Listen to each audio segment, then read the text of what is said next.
తెలంగాణలో ఒక్క నిమిషం కూడా కరెంటు పోకుండా చూడాలని సీఎం రేవంత్ రెడ్డి ఆదేశించారు. విద్యుత్ సరఫరాలో అంతరాయాలు ఉండకూడదు అన్నారు. తెలంగాణ ఒక బిజినెస్ హబ్ గా మారనుంది అని, భవిష్యత్తు అవసరాలకు అనుగుణంగా విద్యుత్ అందుబాటులో ఉండేలా చూడాలి అని స్పష్టం చేశారు.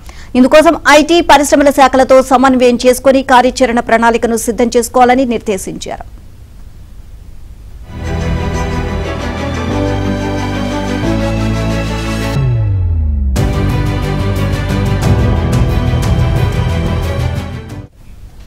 విద్యుత్ శాఖపై సీఎం రేవంత్ సమీక్ష నిర్వహించారు. రాష్ట్రంలో సౌర విద్యుత్ వినియోగం పెరిగేలా చర్యలు చేపట్టాలన్నారు.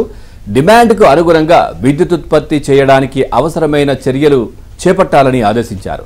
వివిధ శాఖల పరిధిలో వినియోగంలో లేని భూముల్లో సోలార్ ప్లాంట్లు ఏర్పాటు చేయాలన్నారు. అటవీ భూముల్లో కూడా సోలార్ యూనిట్లు పెట్టాలని సూచించారు. సౌర విద్యుత్ వినియోగాన్ని గణనీయంగా పెంచాలని సీఎం రేవంత్ చెప్పారు. అందుకోసం రైతులకు సోలార్ పంపు సెట్లను ఉచితంగా అందించాలన్నారు.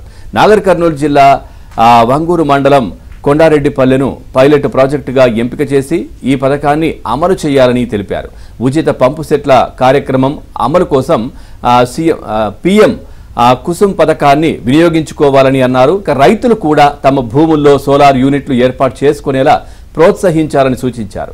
అక్కడ ఉత్పత్తి అయిన విద్యుత్ను పంపు సెట్లకు వాడుకుని తర్వాత మిగిలిన దాన్ని డిస్కంలు కొనుగోలు చేసి రైతులకు అదనంగా ఆదాయం వచ్చేలా ప్రణాళికలు సిద్ధం చేయాలని చెప్పారు.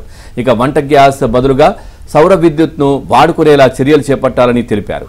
వీటిపై మహిళా సంఘాలకు శిక్షణ అందించి వారు సౌర విద్యుత్ వ్యాపారంలోకి అడుగు పెట్టేలా చూడాలని సూచించారు.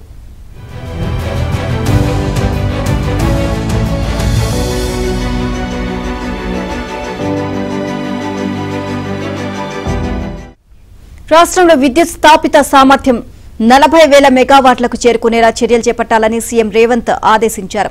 సబ్ స్టేషన్లు, ట్రాన్స్ఫార్మర్లపై అధిక లోడ్ను తగ్గించుకోవడానికి అవసరమైన చర్యలు చేపట్టాలని సూచించారు. వినియోగదారులకు 24 గంటల పాటు నాణ్యమైన విద్యుత్ను సరఫరా చేయాలని స్పష్టం చేశారు.